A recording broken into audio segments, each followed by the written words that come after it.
रिश्तों की अहमियत। पढ़ाई पूरी करने के बाद एक छात्र किसी बड़ी कंपनी में नौकरी की इच्छा से इंटरव्यू देने पहुंचा। छात्र ने बड़ी आसानी से पहला इंटरव्यू पास कर लिया।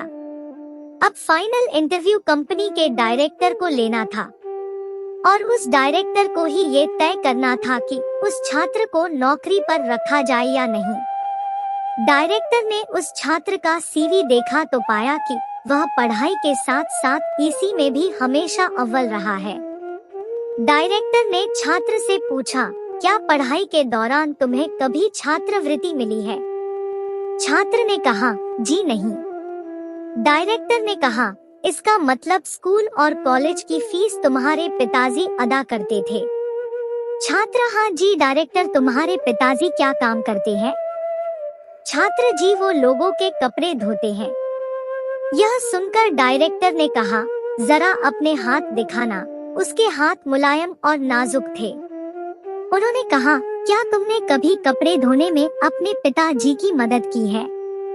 छात्र, जी नहीं, मेरे पिताजी चाहते थे कि मैं पढ़ाई करूं और ज्यादा से ज्यादा किताबें पढूं। हाँ, एक बात और, मेरे पिताजी बहुत तेजी से कपड़े धोते हैं। डायरेक्टर, क्या तुम्हें एक काम कह सकता हूँ? छात्र, जी कहिए।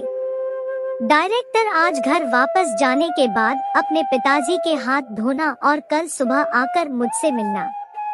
ये सुनकर छात्र खुश हो गया। उसे लगा शायद अब नौकरी मिलना तय है, तभी उन्होंने मुझे कल फिर बुलाया है। छात्र ने घर आकर खुशी खुशी अपने पिता को सारी बातें बताई और अपने हाथ दिखाने को कहा। पिता को थोड़ी हैरानी हुई, लेकिन फिर भी उसने बेटे की बात का मान रखते हुए अपने दोनों हाथ बेटे के हाथ में रख दिए। छात्र ने धीरे धीरे हाथों को धोना शुरू कर दिया। कुछ देर में हाथ धोते धोते उसकी आंखों से आंसू बहने लगे। पिता के हाथ सख्त और जगह जगह से कटे फटे हुए थे। यहाँ तक कि जब भी वह कटी फटी जगह पानी डालता तो चुभन का एहसास पिता के चेहरे पर साफ झलक रहा था।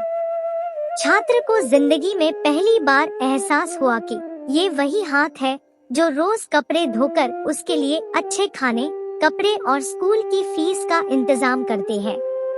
उसके पिता के हाथ का हर छाला सबूत था उसके एकेडमिक करियर की एक कामयाबी का। पिता के हाथ धोने के बाद उसे पता नहीं चला कि उसने उस दिन के बचे हुए कपड़े भी एक करके धो डाले।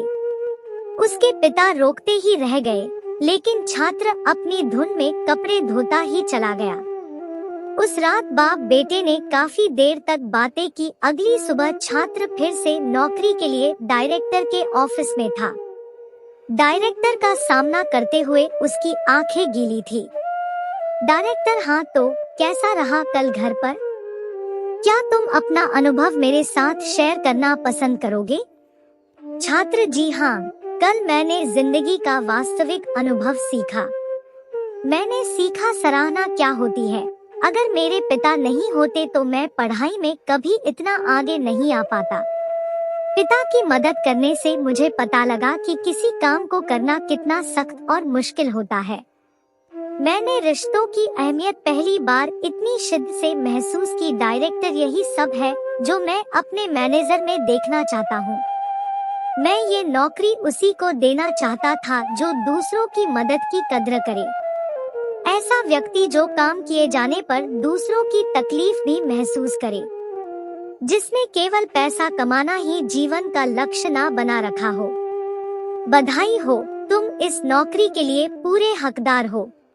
उस छात्र को नौकरी मिल गई और वो बहुत खुश हो गया।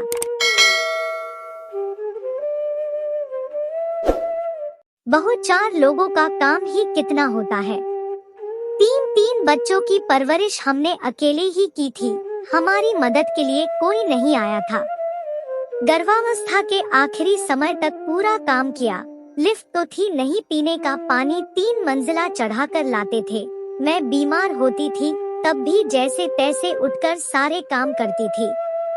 तुमने तो एक दिन के बुखार में ही सुकुमार बनकर बिस्तर पकड़ लिया। कविता जी ने अपनी बहू को ताने देते हुए कहा। देविका की सास कविता जी ने अपनी गृहस्थी अकेले अपने दम पर चलाई थी। 3 बच्चों, 2 बेटियों और 1 बेटे की परवरिश में उन्हें किसी का सहयोग नहीं मिला था। ससुराल गांव में था। पति कमल जी की नौकरी की वजह से कविता जी को भी उनके साथ शहर आना पड़ा। तीनों बच्चों के जन्म के समय 15 दिन उनकी मां ने उन्हें संभाला। कविता जी के मोहफट स्वभाव के कारण उनकी सास ने उनसे पल्ला झाड़ लिया था। बच्चों के जन्म से लेकर शादी तक सब उन्होंने अकेले ही संभाला। इस बात का उन्हें घमंड हो चला था। पिछले साल उनके बेटे नितिन की शादी हुई और देविका उनके घर बहू बनकर आई। दूसरे घर से आई लड़की को ससुराल में सेट होने के लिए सास की हेल्प और मीठे व्यवहार की जरूरत थी, लेकिन इसके विपरीत कविता जी सिर्फ यही राग अलापती, मेरी मदद को कोई नहीं आया, हमने सब अकेले ही संभाला था। अब तुम अपना देखो, हमसे किसी बात की कोई उम्मीद मत रखो। देविका मन ही मन सोचती, आप तो अकेली रहती थी, मैं तो सास के साथ रहकर भी अकेली हूँ। क्या साथ रहने पर एक दूसरे का सहारा नहीं बनना चाहिए? संपन्न ससुराल होने के बावजूद भी बस बर्तन के लिए कामवाली लगा रखी थी। बाकी सारे काम, खाना बनाना, सास ससुर की फरमाइशों को पूरा करने का जिम्मा देविका पर ही था। कुछ समय बाद ही देविका ने मां बनने की सूचना दी। देविका ने झाड़ू पोछा और कपड़े धोने के लिए भी कामवाली लगाने की बात कही। 4 लोगों का काम ही कितना होता है।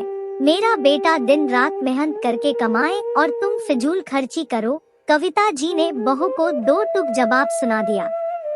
डॉक्टर के हिदायत देने पर 7 महीने बाद कामवाली रखी गई। पहली संतान ससुराल में ही होती है, इसलिए डिलीवरी के लिए अपनी मां को बुला लेना, मुझसे तो इतना काम नहीं होगा, कविता जी ने कहा।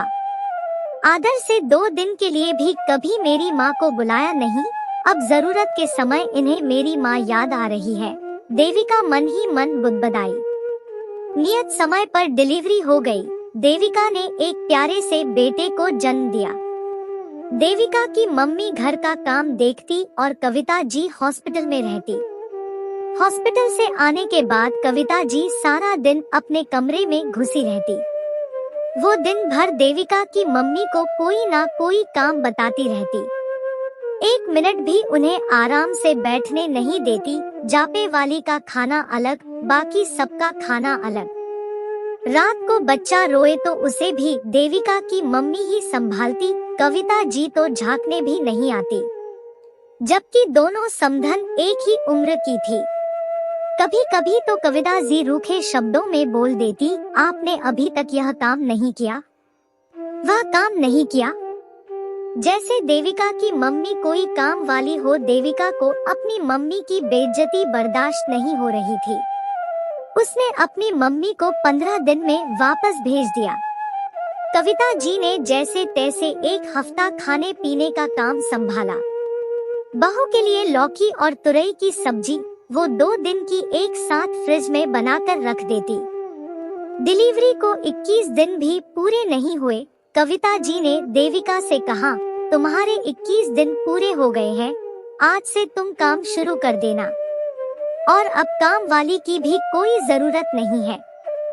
झाड़ू पोछा कपड़े करोगी तो शरीर ठीक रहेगा।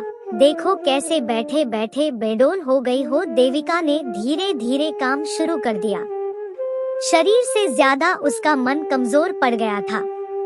जिस सास को उसने माँ जैसा सम्मान दिया, उसने उसके साथ परायों जैसा व्यवहार किया।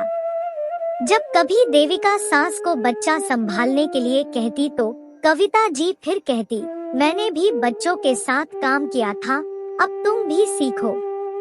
एक दिन देविका के बेटे को तेज बुखार था, वो गोद से नीचे उतर ही नहीं रहा था। स्थिति देखते हुए भी कविता जी मंदिर सत्संग में चली गई। शाम को 8 बजे जब कविता जी घर आई तो बहू देविका ने खाने में सिर्फ खिचड़ी ही बनाई थी। ये क्या बहू, तुमने सिर्फ खिचड़ी ही बनाई है? तुम्हें पता है ना, तुम्हारे ससुर जी खिचड़ी पसंद नहीं करते। तुम्हारा तो एक ही बच्चे में ये हाल है, मैंने तो 3 बच्चों के साथ सब अकेले किया था।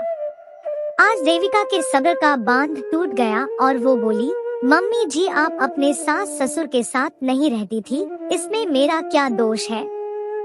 उस समय आपको सिर्फ अपने पति और बच्चों को देखना पड़ता था।